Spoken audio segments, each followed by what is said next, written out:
Welcome back for episode 7 of the Hitters Meeting on Braves Hip Coil. Today, once again, as per usual, I am joined by Coach Ken. Ken, how are you doing? I'm doing fantastic. We got the best team in the MLB right now, despite today's loss, which happens a 4-2 homestand. The team is hitting. 80% of them are listening to you. We got another group that we need to listen to you, but this team is really good and they're fun to watch, especially offensively.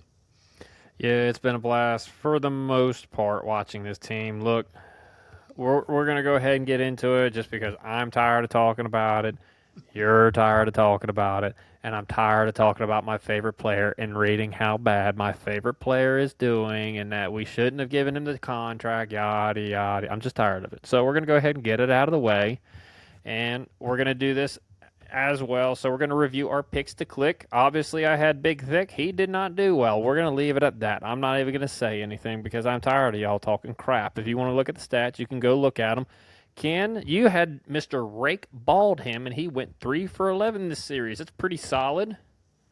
Yeah, but it wasn't what it could have been. I thought he had a good matchup, and I thought he swung the bat okay. He had a couple of balls that could have been a little bit better, but we have talked about it before. This was the best starting we're going to see in the series all the month of April, and all three of them pitched well. Even Casey did Tuesday night before he got hurt.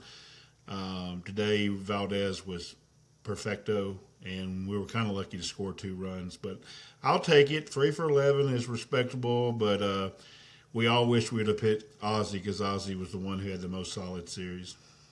To be fair, he was my honorable pick to click mention.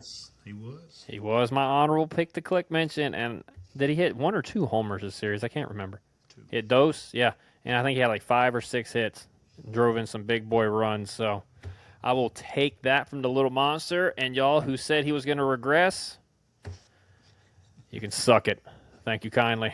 All right, we're going to go ahead and dive into Big Thick Austin Riley and what's going on because I know everybody just loves talking crap about him. So, Ken, let's go ahead and get into it. Let me pull up the video that I found today while I was on lunch break today.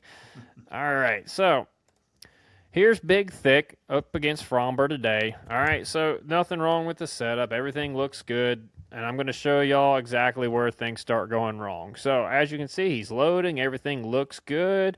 He is striding forward. We're going to stop right here. Everything at the point of contact right here looks really good. What should happen is this back hip back here should turn into the baseball. You should be firing your back hip towards the baseball. Let's see where the back hip goes. It goes straight out the back. This is the problem right here. Your bottom should not be going back because I want y'all to watch his upper body. See how his upper body's kind of nice and tall right here? Once he starts going forward, he bends forward. So what happens?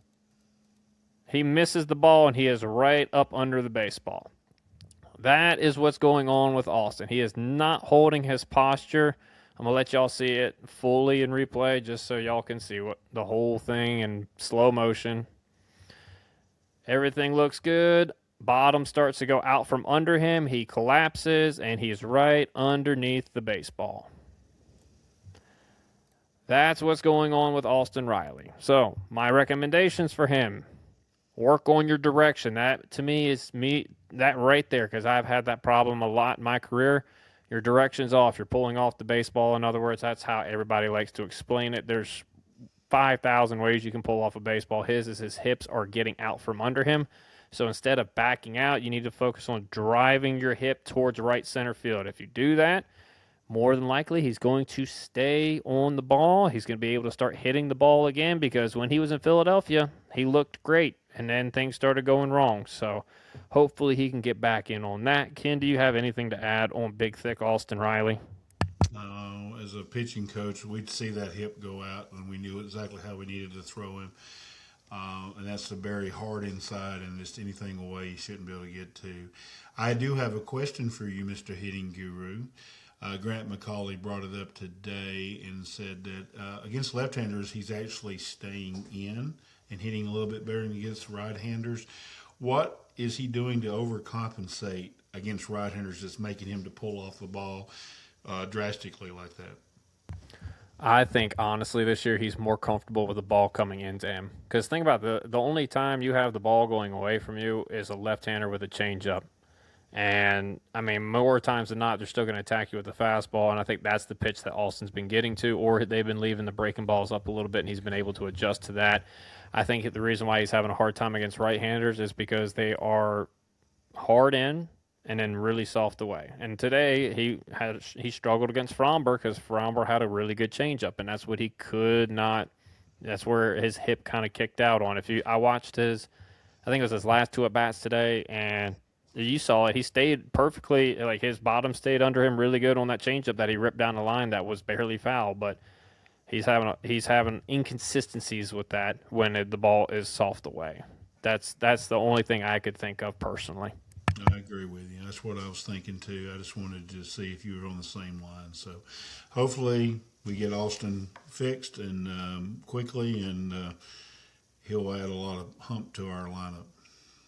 A lineup that is already good, and I think we all need to remember that because this team is 22-10 to begin the season. That's the best start to the season we've had in a long, long time. But we're going to get into the series preview of the Rockies. In game one, Ken, we have the old crafty lefty nowadays and Mr. Jose Quintana. What can you tell me about Mr. Quintana? Mr. Quintana throws the kitchen sink at you. He can do a lot of stuff. I think what makes him tough is he throws the fastball and the sinker almost identically amount of times. So you have to pick up on that. And then he comes with this curveball and slurve pitch. Depends on which side of the plate he's facing. More slurve against left-handers, more curveball against the right-handed hitters. But when he's on, it's a very difficult pitch. And then just for giggles, he can mix in a changeup. And so he can be very tough. I think for me, and I can't wait to hear your breakdown, I think our hitters have to realize he can't beat us with the fastball. And so just know he can't get it by and be comfortable hitting his off speed because he can't throw it by us. And so if he does, if we miss guess right there and he throws a fastball, we should be able to foul it off and get to another pitch. So that's how I feel. I feel like he's hittable. But, if we don't hit him, it's understandable because he does throw the kitchen sink. That he does. And going over the repertoire again real quick, he's got a slurve slider, he's got a curve, he's got a change, he's got a sinker, and he's got the four-seam fastball. So let's go ahead and get into it. Left-handers are going to see a heavy dosage of the sinkers inside, so he establishes in with going to the outside part of the plate with the four-seam, slurve, and curveball to tunnel all that together on the outside part of the plate. And again, you can't lean out over the plate because what does he do? He throws the sinker inside to back you right back off. Right-handed hitters are going to see the four-seam established inside, and more times than not, it's going to be up in the zone with the mix of the curveball off of that going back foot and the changeup going the opposite direction down and away in the zone to induce weak contact and swing and miss. So for my lefties, you got to hunt the fastball and slurve window, and if he dots a changeup, you're just going to have to tip your hat if there's two strikes. You can hunt the sinker early in the count if you choose to, but I would be sitting on the outside part of the plate because that's where he's mainly going to live. He will try to play the slurve off the four-seamer like we discussed to get you to chase. So hunt the heater middle away in the zone, and anything with spin breaking away has to start on the inside corner or a little bit off the inside corner for you to even think about offering it. I personally would eliminate his sinker and changeup and hunt that specific window because, again, you cannot cover everything. And if he's only going to bust you inside with the sinker, then the changeup, in my opinion, will be a little bit less effective inside, but it will be pretty effective if he tries to throw it away. But the problem is if he hangs it, that's a very hittable pitch for left-hand hitters to do damage on. So just recognize a hanging changeup and hunt the fastball and slurve. Don't worry about anything inside. If he paints the inside corner, then adjust to that as you need to. But do not expand until he shows you that he can paint it. Right-handed hitters, your approach needs to be hunt the fastball and changeup window. You want the ball to start on the inside to the outer third at the belt. Do not chase anything starting at the knees until He makes you respect his ability to paint the fastball at the bottom of the zone. You still want to think right center field unless the heater is inside. If that is the case, turn and burn. His fastball cannot beat you, so if you're down in the count, don't be afraid to sit back and really think about driving the ball to right field. Ken, that is what I got on Mr. Quintana. Do you have anything else? No, I think it's spot on. I think you have to let everything below the knees, turning at the knees, let it go. And like you said, I would stay on the fastball changeup as if I'm a right-handed hitter as much as I can, and the left-handers, I would just try to hit middle backside because that'll protect you against that little slurve that he wants to try to throw away from you. So I think it's spot on analysis, and I do like the fact of how our left-handers are hitting right now in the lineup, and I expect them to have a good series. And the way those guys are swinging, Matt Olson, Drake Baldwin, they are going to have a field day against Mr. Quintana just because, I mean, they're staying so well on the ball and they're adjusting to inside very quickly. They recognize it so fast and they just turn and burn on it when they recognize it. It's been very impressive for those two. But we have their high dollar pitcher. Well, not really high dollar, but their high bid prospect at one time, Mr. Chase Dollander. Ken, what you got on Mr. Chase? We're going to see gas. He can throw hard, and he throws really well. The interesting part about him is, I think, what makes him tricky. You're trying to sit on that four seam, and then he throws that two seam in there, and he gets a lot of ground balls. So he's one that can induce double plays. To be honest with you, the Rockies have had a tough time drafting pitchers. But this one they should have hit on. He's got the stuff to pitch in Coors Field. This is the kind of pitcher that can be successful. If anybody remembers Rivaldo and Menez, same kind of makeup, same kind of stuff. So I think Dollander is going to be a hit for them, and I'm interested to see how we approach him. Uh, he throws some off speed, and the thing about his off speed, though, I can't wait to hear about this. He throws them kind of all the similar repertoire or some percentage, but to me, it's all kind of the same. He's trying to do the same thing with it. So I'm going to really just kind of sit on the fastball and kind of spit on some stuff going away from me and just try to drive the ball back through there. He has been tough on us, though. He's had some success, so I'm interested to see how we approach it. But I'm going to hunt the fastball and try to hit it all night. So let's talk about that repertoire. Fastball that sits upward 90, sometimes touches 100. He's got the sinker that has a really good bit of run that sits again upper 90s. He's got a slider, he's got a changeup, and he's got a curveball and a sweeper, but he hasn't quite got the command of it yet. So if I'm a right-handed hitter, because I'm sure that's all he's going to throw it against, I would really just not even consider that pitch unless he throws it and it's an absolute hanger. The interesting thing about Mr. Dollander is both left-handed hitters and right-handed hitters will be seeing the exact same type of pitch sequencing. Dollander likes to establish the fastball up in the zone, and he likes to tunnel his breaking balls and changeup off of that, meaning he's going to establish high with the fastball, and then he's going to try to get you to chase below the zone or off of the plate with his breaking balls and changeups. So for me personally, I took it a little bit different. I didn't have the righties and lefties having the same approach. I took the left-handers because the slider's breaking in. I don't think you need to hunt that window because I think you're going to recognize the spin as a lefty coming into you more than you would as a righty if it was going away. So left-handed hitters, hunt the fastball and changeup window. You want the ball to start around the belly button or belt, and you want it on the outer third to the middle part of the plate. This will keep you on the fastball and changeup in the strike zone while also being able to recognize that spin on the slider if it's a hanger, because if it's a hanger, it's going to pop out of his hand and you can read the spin really, really well. That's why I want my lefties to hunt that window, because I don't want them chasing the slider down and in off of the plate. I want them chasing the one that's going to be up and in the middle of the zone that they can crush. Right-handed hitters, you're going to have to hunt the fastball slider because he is going to absolutely wear you out on the outside part of the plate. You want the ball to try to start inner third, but he's more than likely going to go. He's going to live on the outside corner, so you got to expand to the outside part of the plate. I would say outer third, and you want it thigh to belt high. You got to make him paint the outside corner before you even think about expanding your zone any further than the outer third, because his slider does have really good break. I think even outer third may be pushing a little bit, but you got to get to the fastball out over the middle of the plate. So you got to give a little bit to get a little bit, in my opinion. Ken, that's what I got on Mr. Dollander. What you got? Spot on. Like I said, you want to sit fastball here, and if it starts going away from you, you can spit on it a little bit. Unless you got two strikes and you try to foul it off. To me, he always wants to get you out with something going away from you.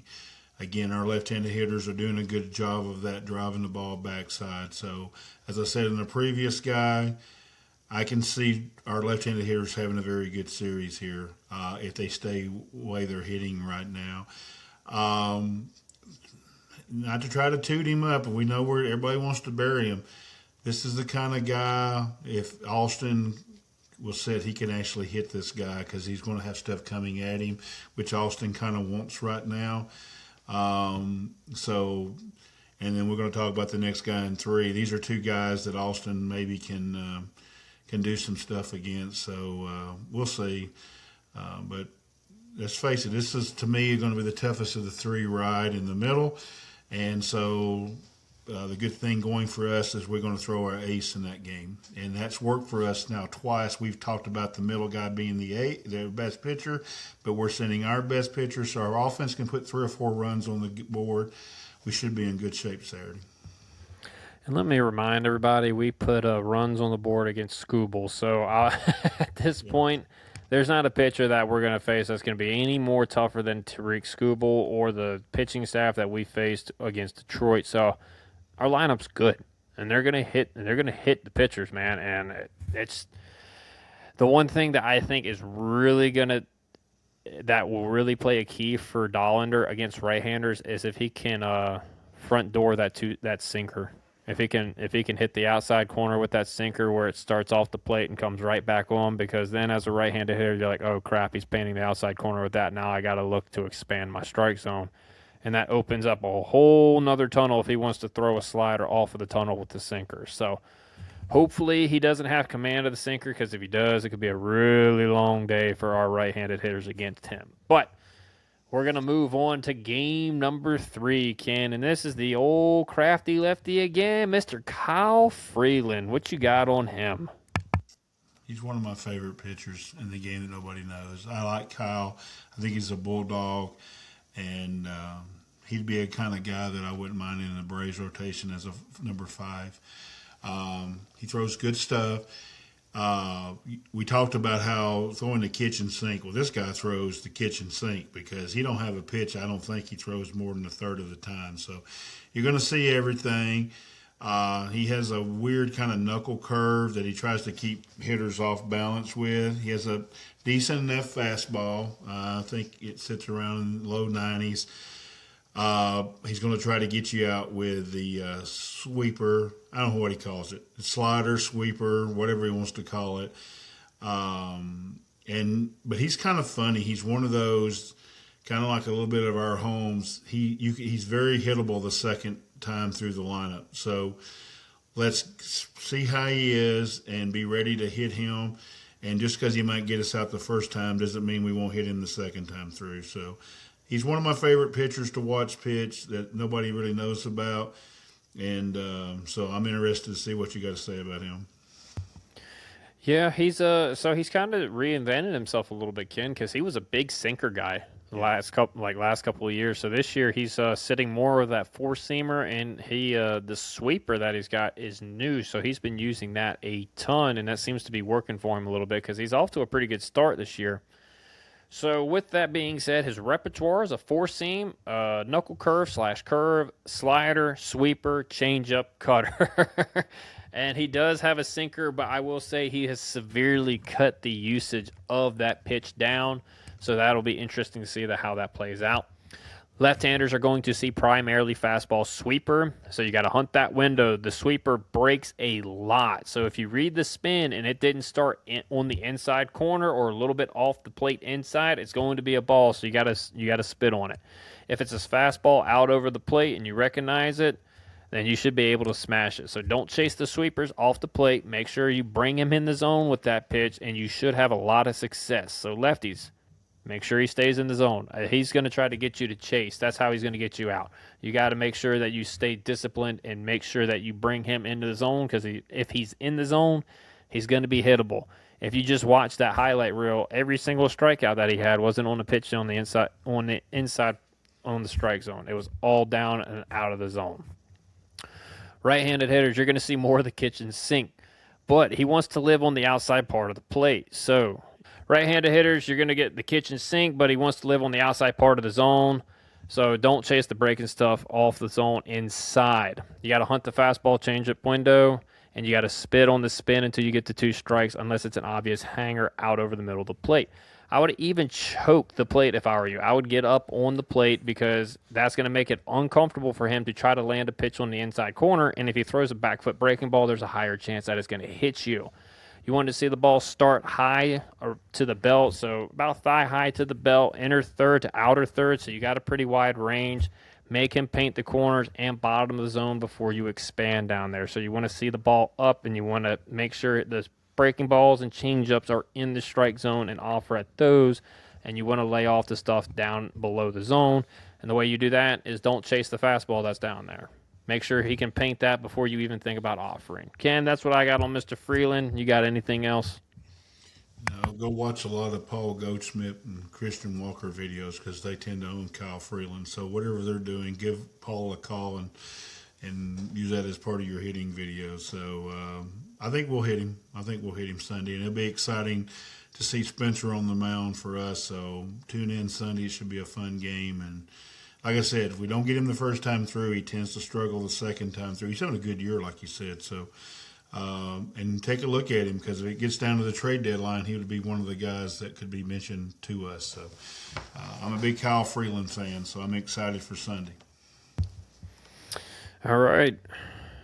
Well, now we got the bullpen. So there are 2 better relievers for right-handed. We didn't really see the left-handed option that really stuck out, so we stuck with the 2 righties this go around. So the first one is Jaden Hill, and I personally think this kid's better than their closer. Personally, Cam, but what do you got on him? I personally think he has the better stuff. He is difficult. He can gear it up. And think of a right-handed Dylan Lee who can throw a little harder. This is kind of what you're getting. He can really throw the slider. He's got a little of his name just went out of me that pitched for the Yankees. Why is his name going out of me? He's got a little bit of that going. Stroman. He's got a little bit of Stroman in and from the mound. But that's the pitch you just saw in the video that can be really that backdoor pitch.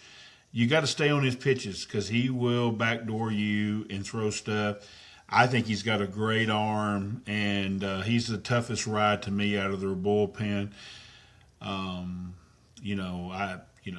He kind of pitches backwards too. He'll start you slider, and then he'll gear up the fastball to get it by you. So let's try to make sure that we're ahead when he comes in because he could be a tough ride. Yeah, Ken, I'm not going to lie to you. I spent about 20 minutes trying to figure out a game plan against this guy because he is nasty, and we're about to dive on into it. So he's got a slider, a sinker, and a four seam. The sinker and four seam play upper 90s, maybe touches 100 here and there. And then, oh yeah, by the way, he has a changeup that sits he sits high 80s, low 90s with that pitch as well. So, and again, kind of like with Dollander, man, he uses all of his pitches to both sides of the plate. And what he really does well is that high rising fastball that sits 98, 99, 100. He attacks the top of the zone with it. He don't even fool around with the bottom of the zone with his fastball. He stays up there because of how hard it is. So you're going to see 50% fastball, 50% off speed. Doesn't matter what side of the plate you were standing on. Left-handed hitters seem to have a little bit more changeups coming at them, while righties get a little bit more sliders. I think that's kind of typical. So left-handers, you got to hunt the fastball changeup window, but this is not going to be easy. You want the ball up, but you don't want to chase it above the zone.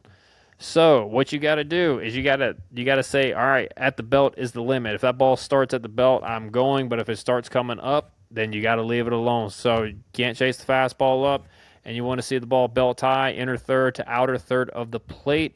I think more so for me, you want that ball out over the plate more because it's a whole lot easier to catch 99 out on the outside part of the plate than it is the inside part of the plate. Right-handed hitters, you're going to have to hunt the fastball slider window. You want the ball to start, again, around the belt from the inner third to the outer third of the plate. His slider does not break a ton horizontally. It's got a lot of tight spin, and it resembles his fastball a lot, which is why it's really hard to recognize. So instead of it breaking a lot, it's going to go really, really fast and break really, really late, but it's really quick. So for me, the biggest key is do not expand to the corners or up in the strike zone. Again, you got to keep that fastball in the zone because he's going to pound the upper part of the zone. Make sure you keep him in the upper part of the zone and don't go above it. And then you got to read the slider off of that, which is going to be a really tough task. And if he dots a changeup on you, you tip your hat, you go back to the dugout because you cannot cover everything against this guy. You got to pick a window and you got to hunt those two pitches. Ken, you got anything else to add on him? Spot on. This is Jaden Hill. He's going to be a tough ride, and just going to have to be looking.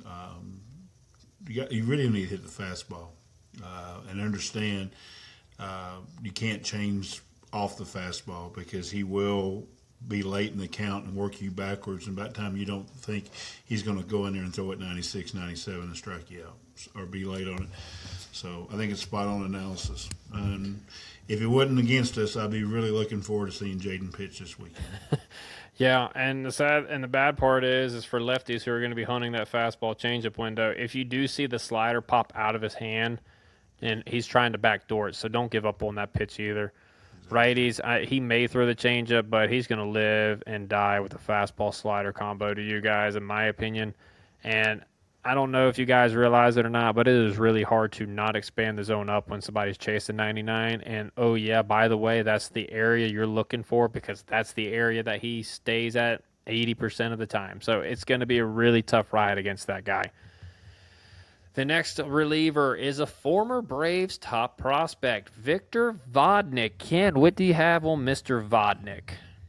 Throws hard. He throws a lot of fastballs, and his fastballs are always up here. And he swings and stuff. What makes him difficult, though, is he goes hard, he goes hard, he goes hard, and then he throws this unhittable changeup.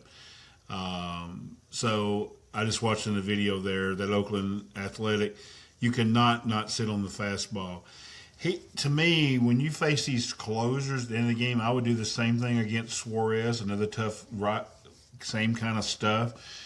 You just got to sit dead red and you got to try to hit the ball middle backside. Do not try to pull Victor Vodnik.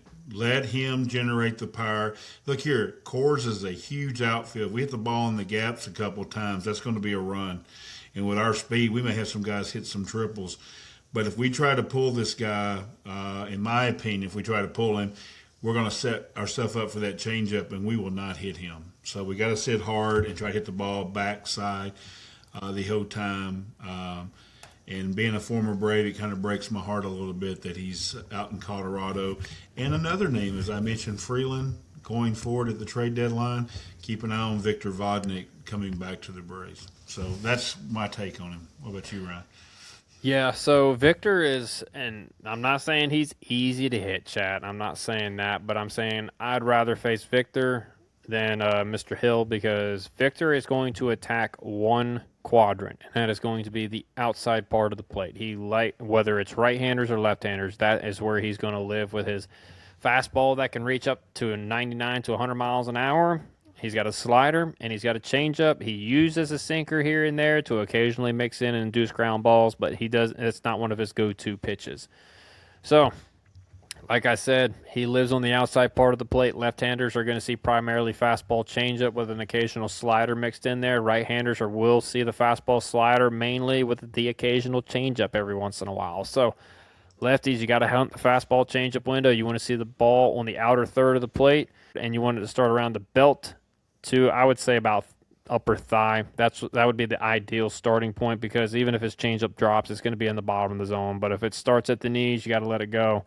If it starts even mid-thigh, low thigh, you got to let it go as well just because you can't – there's no sense in swinging at a changeup down or a fastball down there because then he's going to start trying to place the changeup. I would make him paint the bottom part of the zone before I would even think about offering that. And the probability of him painting the bottom zone is not very likely. So you're going to get a pitch up. It's just going to be up to you to make sure it's in the zone and hit it. Right-handed hitters, you're going to see the fastball slider, so hunt that window. The ball should start on the inner third to the middle part of the plate, thigh high to belt high. Again, he lives on the outside part of the plate, so you got to look to drive the ball to right center field. I would, if he throws anything inside completely in there, even if it's a slider, that would be the one that you got to hunt. So if it pops out of the hand, that's going to be the hanger. Anything that starts outside corner, you just got to spit on because there's no sense in you wasting a swing when it might be a slider that's going to break off the plate. So make him paint the outside corner, but anything middle in, that ball is yours, and you gotta let that thing rip. Ken, you got anything else on Mr. Vodnik? No, I think that's spot on. I'm looking forward to seeing him pitch this weekend. Hopefully, it'll be in a game where we're up and they're just trying to keep it close. So. And again, I wouldn't mind him coming back to the Braves at some point. I mean, if we're going to you might as well just throw Mr. Hill in there, if you will, Rockies, please, because that dude's nasty. But that is what we got on the relievers and the starting pitchers for the Rockies Series chat. Ken, I think the last thing we really got to do is take a pick to click. So who are you going to go with this series in Colorado? Who's my favorite Brave? You're going Matty O. I'm going Matty O. I think this is a good matchup. He keeps his hands back against Katana, so I can see him hitting Katana. I like the fact that he can hit Dollander by going the opposite way. I think he can attack Freeland when Freeland tries to come inside with a fastball. He's the one guy that against Vodnik, I think, and he sets up good with because he can sit the ball the other way. And we talked about it on the podcast. Me and Ben was on the podcast tonight. He's in a really good place. You don't see any frustration at all. He struck out today, and he just kind of gave it a ho-hum, like, okay. And he's in a great place mentally, and I expect him to have a huge series this weekend. And I know he's not going to win the MVP because of the bias toward the unicorn, which is understandable. He's a great player. But so I always consider the guy who finishes second the real MVP of the National League, and I think that will be Matt Olson by the end of the year. Never a bad pick to go with Matt Olson. I will say that. So, you going to run the roulette wheel again? Running the roulette wheel again, Ken. We're going big, thick Austin Riley. I'm going with him until he breaks out of his slump. I don't give a crap what you say, chat. That's my dude. Every one of us has a dude. He's my dude. I'm going with my dude. But I will say, look, we're just going to say Austin Riley's the go-to from now on until he breaks out of it. So I'm going with him regardless. But I am going to say I'm throwing one more name in there. It's going to be Ozzie Albies. I know. I picked him. I picked him last time. He's facing two lefties, and he's absolutely killing the ball. And now he's going to Colorado where the ball just flies. I could see Ozzie having a few more homers this series. So those are my picks to click. Any final thoughts, Ken? The biggest final thought is I wish Sean Murphy was coming back one series early because he usually rakes in Colorado, but we'll get him in Seattle. I know this is a hitting show, but I'm excited to see the pitching matchups in this series, and I'm excited to see Spencer come. And I will say this about the Braves offense. It's the best offense I've seen the Braves have, and I even like this offense better than 2023 because we're not relying on just the home run. And I think that all Braves fans that are complaining on Twitter, just take a deep breath and enjoy this offense because it looks like it's going to be special this year. I 100% agree. Stop freaking out over the few guys that are struggling, please, for the love of God. And it's not only because one of them is my favorite player. It is because we have not had a good offense or a good team realistically in 2 years. So can we all just chill out and enjoy good baseball again, please? Can we do that? I got nothing else to add to that, Ken. We are done. You know what, boys? You guys are going to be world champions for the rest of your life.